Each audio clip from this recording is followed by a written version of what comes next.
Okay friends, பாவக்காய் வறுவல். அதுக்கு பாவக்காய் ஒரு அப்ராக்சிமேட்டாக ஒரு 300 கிராம் இதுமாரி ரவுண்டாக கட் பண்ணி வச்சுருக்கேன். ஃபஸ்ட்டு உப்பு போட்டுக்கோங்க. மிளகாய்த்தூள் ஒரு 2 டீஸ்பூன். இது தனியாத்தூள், அதுவும் ஒரு 2 டீஸ்பூன். கொஞ்சம் குக்கிங் ஆயில் ஊற்றிக்கோங்க.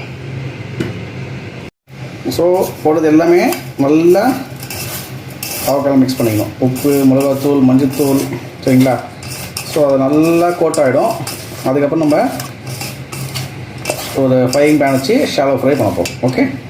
ஓகே, ஃப்ரைங் பேன் வச்சாச்சு. எண்ணெய் கொஞ்சம் ஊற்றிக்கோங்க. நம்ம ஷாலோ ஃப்ரை தான் பண்ண போகிறோம், டீப் ஃப்ரை கிடையாது. ஸோ எண்ணெய் லைட்டாக ஆகிடும். அப்படியே ஸ்ப்ரெட் பண்ணி போட்டுட்டு மிக்ஸ் பண்ணி விட்டுருங்க. நல்லா ஷாலோ ஃப்ரை ஆகும். சரியா? பாருங்க ஃப்ரெண்ட்ஸ், ஓரளவுக்கு 80% குக் ஆகிடுச்சு. சில பேர் இதே மாதிரி கூட சாப்பிடுவாங்க, இதே பதத்தில். சில பேர் வந்து இன்னும் நல்லா கிறிஸ்பியாக சாப்பிடுவாங்க. பட் எனக்கு வந்து கிறிஸ்பியாக தான் பிடிக்கும். இன்னும் ஒரு 2-3 நிமிஷம் அப்படியே வச்சுட்டு நம்ம எடுத்துடலாம். ஓகே ஃப்ரெண்ட்ஸ், வாழைக்காய் ஃப்ரைக்கு இது மாதிரி நல்லா தின் ஸ்லைஸாக கட் பண்ணிக்கோங்க. சரிங்களா? தோல் லைட்டாக உரிச்சிட்டு இது மாதிரி தின்னாக கட் பண்ணிக்கோங்க. இது டேரெக்டாக பொரிச்சிட்டு அப்புறமா நம்ம அதுவும் ஷாலோ ஃப்ரை தான். உப்பு லைட்டாக நம்மளுக்கு தேவையான காரம் மட்டும் போட்டுட்டு சாப்பிடலாம். ஓகே, சாம்பார் சாதத்துக்கு சூப்பராக இருக்கும். வச்சாச்சு.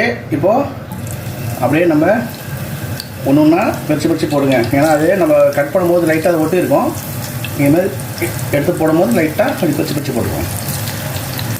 அவ்வளோதான் ஃப்ரெண்ட்ஸ், நல்லா கிறிஸ்பி ஆகிடுச்சு. இந்த ஸ்டேஜில் அப்படியே எடுத்துடலாம். ஓகே ஃப்ரெண்ட்ஸ், ஃபுல்லாக ஃப்ரை பண்ணி எடுத்தாச்சு. கூடவே நான் கொஞ்சம் கருவேப்பிலையும் ஃப்ரை பண்ணி போட்டிருக்கேன். இப்போ நம்ம இதில் எதுவுமே போடல, உப்பு மிளகாய் எதுவுமே போடல. வறுத்ததுக்கு அப்புறம் தான் போடணும், அப்போ நல்லாயிருக்கும். ஸோ தேவையான உப்பு கொஞ்சமாக போட்டுக்கோங்க.